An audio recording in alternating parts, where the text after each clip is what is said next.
What's going on, guys? I just really like to de-hood like a Jedi like that. My name is Nick Sherman. I live in Portsmouth, Ohio. And what I'm going to attempt to do is just share a little bit of my story, how my encounter with EMP changed how I frame problems in the world, how it changed how I act in the world and how I just fundamentally be.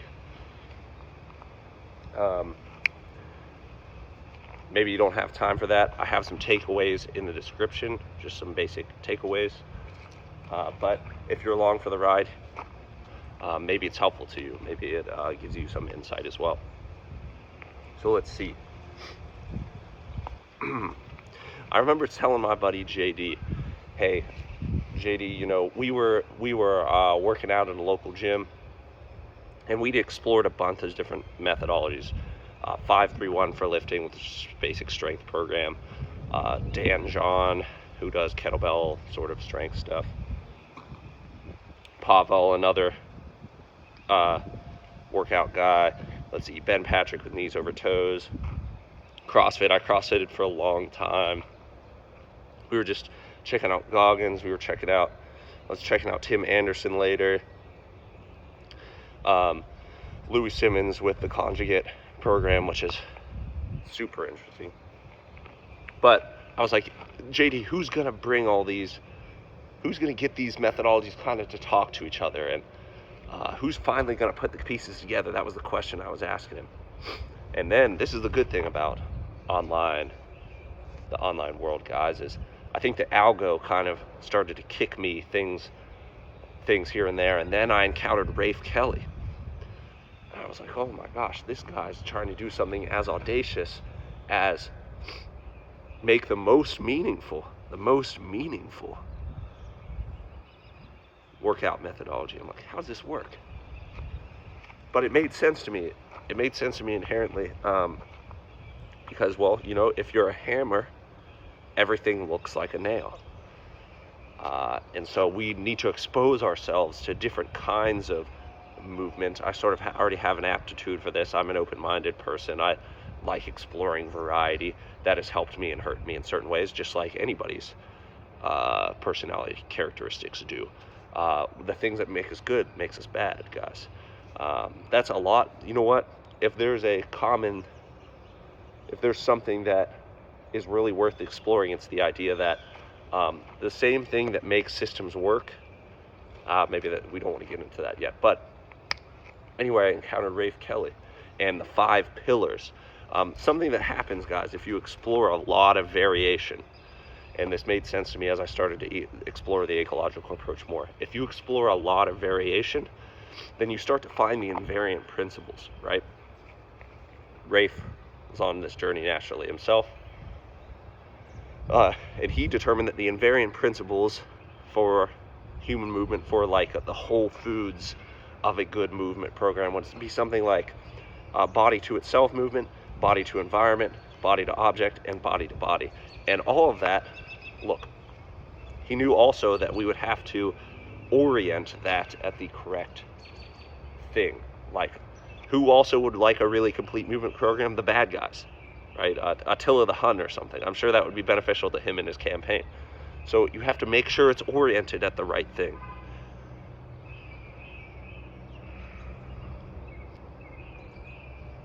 And so that was incredibly interesting to me. And I didn't know actually how relevant it was going to be to my life, to kind of search out areas that I was blind to, because I was framing the problem in the exact same way.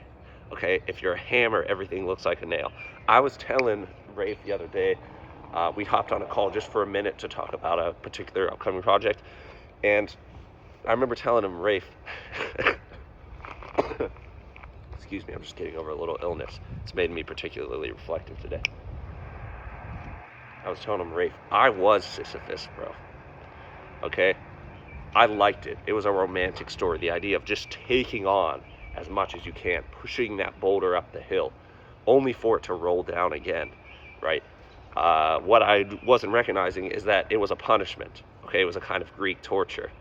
That's how the myth goes. It's a punishment. Sisyphus is a punishment. It's not optimal. It's not harmonious. Maybe it makes him strong. If you don't know how to do anything else. If you're a hammer, everything looks like a nail. And so what I didn't know that I needed instead was like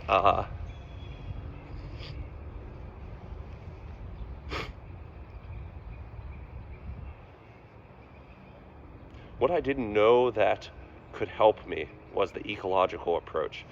And when this part came up in the apprenticeship, it's like my relevance, if you're a John Vervaeke kind of person, relevance realization was just, it was just like, it was an alarm. It was the alarm clock going off on my head. Just like, pay attention. I couldn't help but pay attention. I was looking for answers, okay?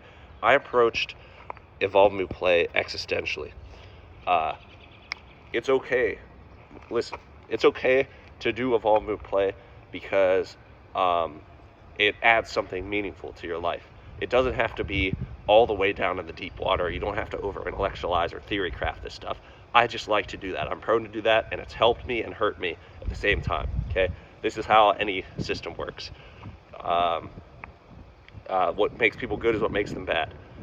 I think Abraham Lincoln said, men of little vice have little virtue, all right? We're systems. We're living systems, and the idea is to make them harmonious and balanced and not destroy themselves, okay? It's like an addicted person. An addicted person says, the interviewer asks the addicted person, what's your favorite trait about yourself? Oh, wait, what's your least favorite trait? I'm stubborn, and I can't let things go. What's your best trait? I never give up. Right? You're like, wait, what? So you're stubborn and never let things go. That's the bad thing, but you never give up. This is how systems work. The key is to bring them into harmony and balance. And something like Evolve Move Play, since it exposes you to your areas of weakness, maybe it can help the fighter learn to dance and the dancer learn to fight.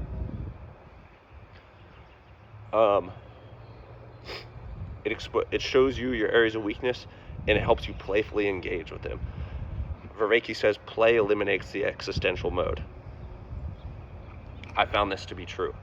And so when my life was crashing out and complexity overwhelmed me, and I didn't know which way was up, weirdly enough, the thing I started, maybe the thing you should do in that situation, people, is crack down, double down. All right, you can get yourself out of this. And if anybody was prone to do that, it was me. But what I was forced to do instead was kind of open up and relax. I couldn't hold on to the weight.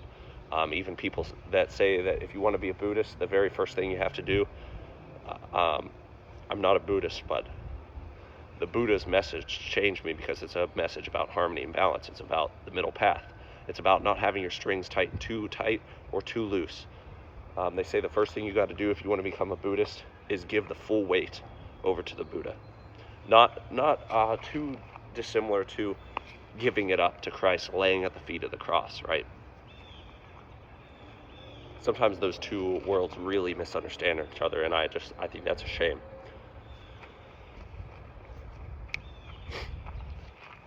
When I was really suffering, I started to play, and it made me frame problems different. Instead of being harder on myself, which kind of reinforced the cycle, I started to realize that, okay, if I over-leveraged myself to get into a bad situation, I introduced too much complexity. I became powerful at generating a lot and introducing complexity.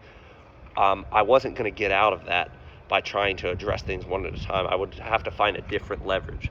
I would have to make a positive system, a good system, to replace the negative one that was destroying itself of my life. All right.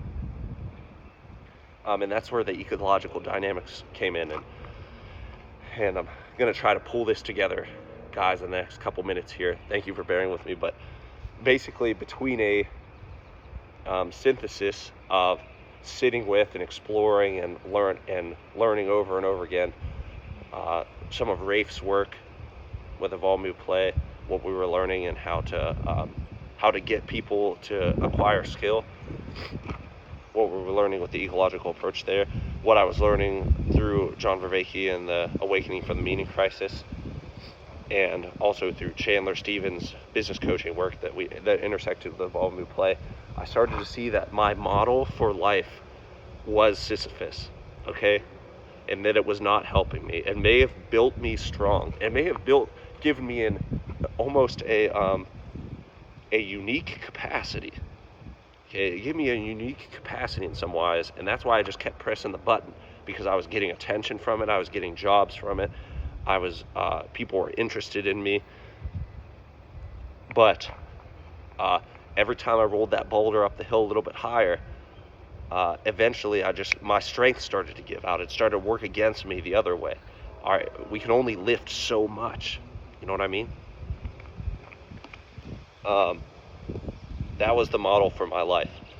And the new model had to be something like a garden. All right? Because, there's a slab of concrete right over there on my baseball field. And I can, if I really wanted to, I could start to dig up that concrete and plant something. But, first of all, the school's really not going to like that. Second of all, it's going to be way harder than just finding some fertile earth or getting a garden box or something. It's just going to be totally suboptimal. So why try to reinvent the wheel when you could find some good earth, know what, pH the soil has to be or whatever, know what plants to plant, when to plant them, which ones work good with the other ones, what kind of sunlight you need, how much water they need, all that, you know what I mean? There are everything has a structure, function, and organization. People have figured this stuff out before. Ask them. Slow down. Okay? Guilt and shame probably is going to help. If you're in a lot of pain, that's going to be the default response. But get curious about it. I really like Chandler's approach. Just get used to being like, why? Now, why is this so painful? What am I? It seems like that person over there has it figured out. Maybe I should talk to them and ask them some questions. So I just started talking. I started asking questions. I started trying to put the pieces together. And this moment of realization I've had, maybe I'll end it with this. This moment of realization I had was from reading the Buddha's story, all right, and his invention of the Eightfold Path. And he says, this is also John Vervaeke's interpretation of the Buddha's story, which was very helpful to me. It's basically that the Buddha says life is suffering, okay? But translation of the word suffering is dukkha, which means a broken wheel, okay? And what happens when a wheel breaks? Well, you hear the wheels are falling off, right? You hear that cliche.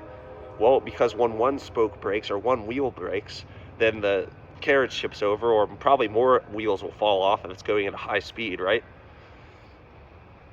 But what happens if you mend that spoke and you make the spoke strong, the wheel strong? Well, then it can move loads way heavier than itself.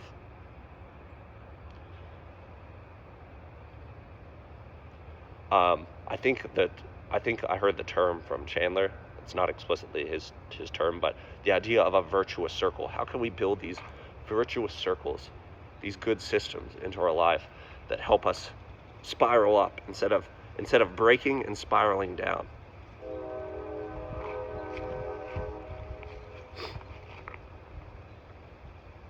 And I will contend that Evolve Move Play, changing how I moved, learning to see my blind spots and weaknesses, helped my life. It didn't stay in just, I learned this new skill. Even though if that's all it does for a person, that's great. But I didn't know that it had maybe some part of me did. Maybe some part of me thought, this could help me with my blind spots, or existentially, something was calling out. Something was calling out.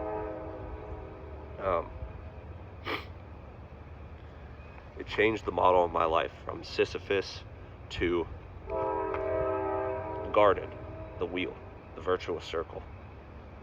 That's what I think it has the power to do. It's a cognitive disruptive strategy. It moves you out of your head and into your body. And I know I'm pulling together a lot of threads here, guys, but I hope that's helpful. And I hope Evolve Move Play is helpful in a similar way to you. Got any questions, reach out.